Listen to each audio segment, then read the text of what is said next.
Magandang araw sa inyo lahat. Ako nga pala si Mary M. Salvalion at ang aking tatalakayin ay patungkol sa pagtuturo at pagtataya sa iba't ibang makrong kasanayan mula sa konsepto ng pakikinig.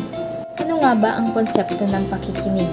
Ang pakikinig ay isang aktibong proseso ng pagtanggap, pag-unawa at pagtugon sa mga mensahe sa pamamagitan ng pandinig. Ayon kay Brown 2015, ang pakikinig ay hindi simpleng pagtanggap ng tugon. Ito ay isang komunikatibong kasanayan na nangangailangan ng atensyon, interpretasyon at reaksyon. Dagdag ni Nicholas 2020, ito ay isang dinamikong proseso kung saan ang tagapakinig ay gumagamit ng dating kaalaman, karanasan at konteksto upang maunawaan ang naririnig. Narito ang mga proseso ng pakikinig. Ayon kay Anderson et al. 2021, ang pagtuturo ng pakikinig ay epektibong isinasagawa sa tatlong pangunahing yugto. Una ay ang pre-listening stage or bago makinig. Pagbibigay ng kaalamang paunang likas tungkol sa paksa na tatalakayin. Pagpapakilala ng bagong bokabularyo, paglilinaw ng layunin o tanong bago makinig. Kadalawa ay ang while listening stage o habang nakikinig. Pagbibigay ng mga gabay na tanong, pagkilala sa mahahalagang detalye, pag-obserba sa tono, emosyon at intensyon ng tagapasalita. Tatlo ay ang post-listening stage o pagkatapos makinig.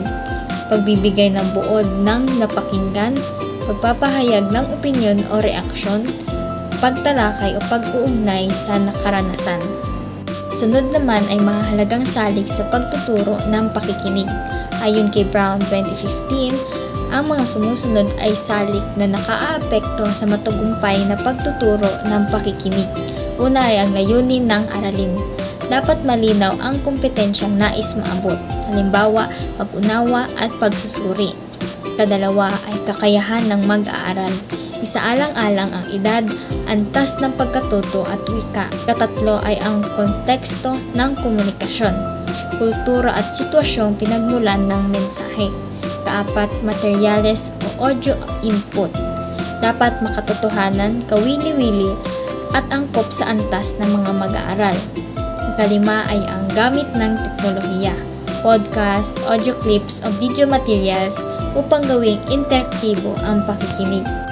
Sunod, ang mga sangkap ng epektibong pagtuturo. Ayon kay Nolasco 2020, epektibo lamang ang pagtuturo ng pakikinig kung taglay nito ang mga sumusunod na sangkap.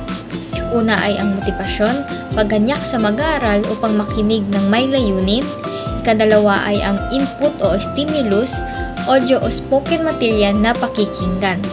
Scaffolding ng guro, paggamit ng mga tanong, gabay o konteksto upang mapadali ang pag-unawa. Ikaapat ay ang interaction, pagpapalitan ng ideya pagkatapos makinig ng mga mag-aaral. Ikalima ay ang pagtataya, pagsusukat sa antas ng pag-unawa ng mga mag-aaral. Yun lamang at maraming salamat.